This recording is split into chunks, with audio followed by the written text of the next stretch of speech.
Hola, buenas tardes, mi nombre es Andrés Pitalo Eugenio, soy de quinto BPRM y este es mi video sobre el resumen de los temas vistos en el primer parcial, utilizando un mapa conceptual. Bueno, empezaré explicando lo que es la metodología orientada a objetos, PO por sus siglas en inglés. Esta es una metodología que propone soluciones mediante relaciones de objetos de la abstracción del mundo real, facilita el entendimiento del código y es una metodología muy útil para sistemas de información medianos o grandes, de hasta por lo menos 50.000 líneas de código. Entre las características de la metodología orientada a objetos se encuentra la abstracción, que esta no es más que una característica o un principio por el cual se descarta toda aquella información que no resulta relevante en un contexto particular, enfatizando algunos de los detalles o propiedades de los objetos. Depende principalmente del interés del observador, permitiendo abstracciones muy diferentes de la realidad. Se podría decir que es algo subjetivo de cada persona. También, la abstracción consiste en características y funciones de un objeto del mundo real, que esto permite la reutilización, ya que si un objeto se ha logrado abstraer definiendo bien sus componentes y operaciones, entonces va a poder ser reutilizable.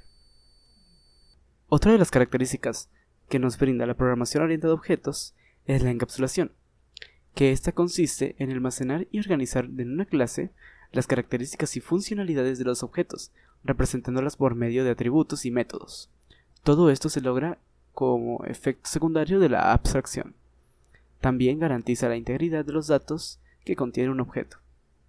Otra de sus características es la modularidad, que esta consiste en dividir el sistema en varias partes más pequeñas, denominadas módulos, teniendo en cuenta que estas partes serán independientes unas de las otras, porque si tienes un código muy grande, es mejor trabajarlo en secciones pequeñas para evitar errores, redundancia, entre otras cosas.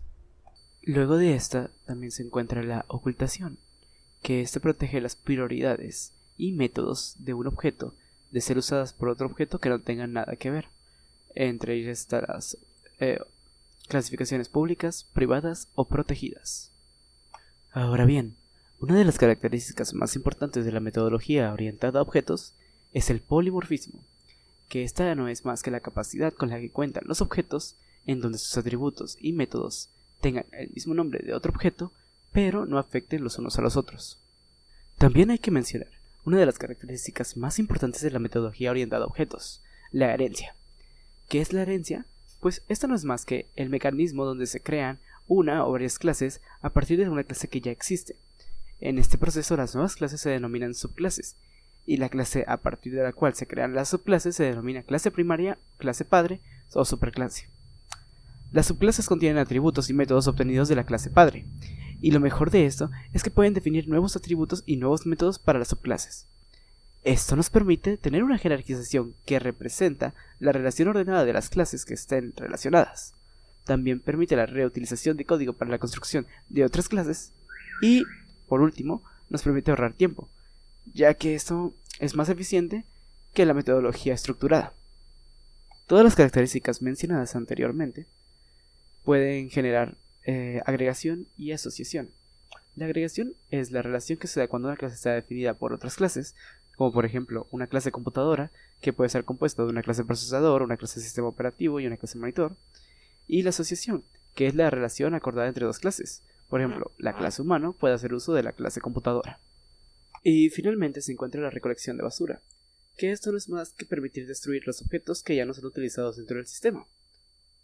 Bueno, después de haber visto las características principales de la metodología orientada a objetos, es momento de hablar de otra de las cosas más importantes de esta, que son sus elementos.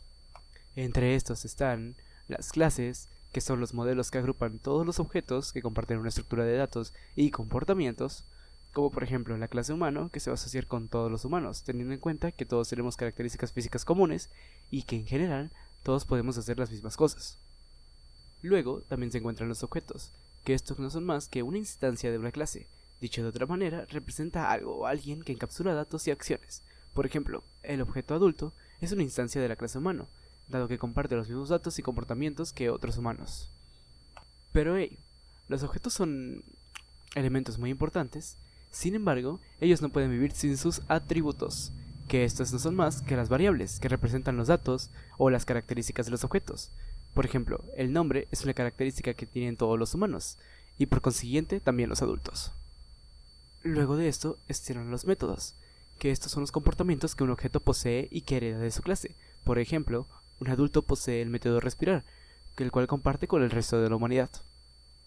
Y finalmente, para acabar, se encuentran los eventos, que estos son los sucesos, o pocas palabras, las acciones que disparan un método. Por ejemplo, un adulto después de correr afectará el método respirar, ya que puede que le falte el aire. Saliendo del tema de la metodología orientada a objetos, también en este parcial vimos lo que son los sistemas de información. Pero antes de conocer qué es un sistema de información, hay que dejar en claro qué es un sistema, que viene de la teoría de sistemas, conjunto de elementos dinámicamente relacionados formando una actividad para alcanzar un objetivo, operando sobre datos, energía o materia, para proveer información, energía o materia. Hablando de esa teoría, la teoría general de los sistemas surgió con los trabajos de Ludwig von Bertalanffy, un biólogo y filósofo austriaco, que nos menciona que un sistema es un conjunto de unidades recíprocamente relacionadas para un propósito o un fin. Por su constitución, pueden ser sistemas físicos o concretos, equipos, maquinarias, objetos, cosas reales, tangibles. Y también pueden ser abstractos, que serían conceptos, planes, hipótesis e ideas. También se pueden clasificar por su naturaleza. Hay sistemas cerrados, que no representan cambios con el medio que los rodea, y sistemas abiertos, que presentan un intercambio con el medio ambiente a través de entradas y salidas. También hay que aclarar que existen dos conceptos fundamentales en la teoría de sistemas. Uno de ellos se denomina sistematización, que es el proceso por el cual se pretende ordenar una serie de elementos, pasos, etapas, etc., con el fin de otorgar jerarquías a los diferentes elementos. Y el otro concepto es la automatización, que ésta consiste en disminuir la intervención humana en la ejecución de secuencias o procesos industriales. Sobre todo se aplica en tareas rutinarias o monótonas, que implementan un riesgo a la vida, o en otras es considerable la probabilidad de ocurrencia de fallas. Y ahora bien, detrás de un sistema de información se encuentran ciertos elementos. Entre ellos se encuentran el hardware, que es el equipo de cómputo integrado por los dispositivos de entrada, salida, procesamiento y almacenamiento, como son servidores y dispositivos móviles. Pero el hardware no puede funcionar solo, necesita la ayuda del software. ¿Qué es el software? Pues en lo que respecta a la teoría de sistemas, el software son sistemas que complementan y permiten el buen funcionamiento y desarrollo de los sistemas de información. Entre ellos se encuentran el software de sistema, el software de aplicación y el software de desarrollo. También, otro elemento importante que cabe mencionar son las bases de datos, que estos son los conjuntos de datos e información almacenados y relacionados entre sí, como lo pueden ser tablas, filas, campos, columnas, consultas, etc., con licencia de código libre, gratuitas y con costo. Otro de los elementos detrás de un sistema de información son las telecomunicaciones. Estas son las redes de computadoras, el internet, la intranet, el extranet, los protocolos de comunicación y las tecnologías o medios de comunicación como lo es la fibra óptica, el par trenzado y el coaxial. Ya una vez que nos encontramos afuera de los elementos mecánicos, nos encontramos algo un poco más humano, que estos son el personal a cargo del uso, el mantenimiento, desarrollar y mejorar los sistemas, como lo serían los analistas, los usuarios y el personal.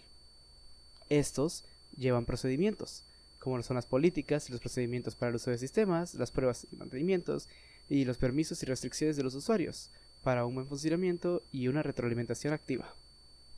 Finalmente, ya que conocemos todo lo que va detrás de un sistema de información, es momento de hablar de los tipos de sistemas de información.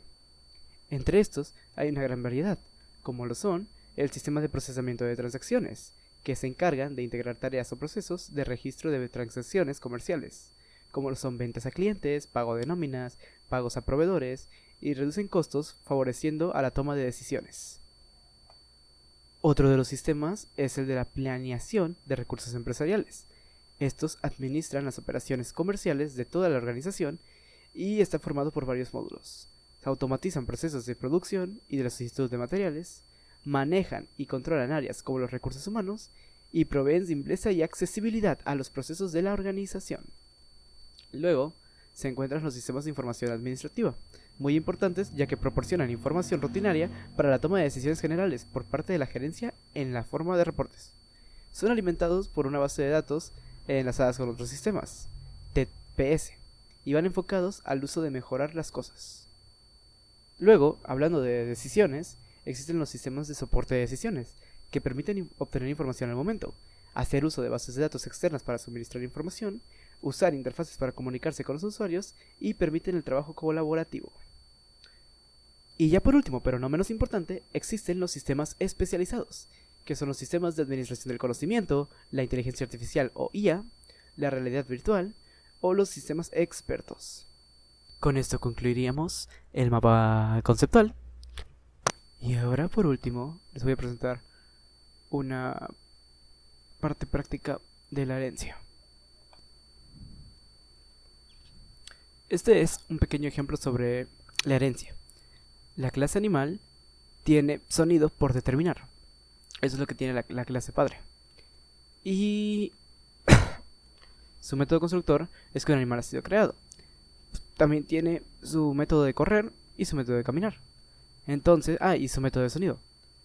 Ahora su hijo, que va a ser la clase perro, que va a extender al animal, va a darle un significado al ladrido y luego va a darle un significado al animal, ya que aquí decía que un animal ha sido creado y aquí es que un perro ha sido creado, poniendo los objetos creando un nuevo objeto a perro, dándole un valor a correr y dándole un valor a sonido.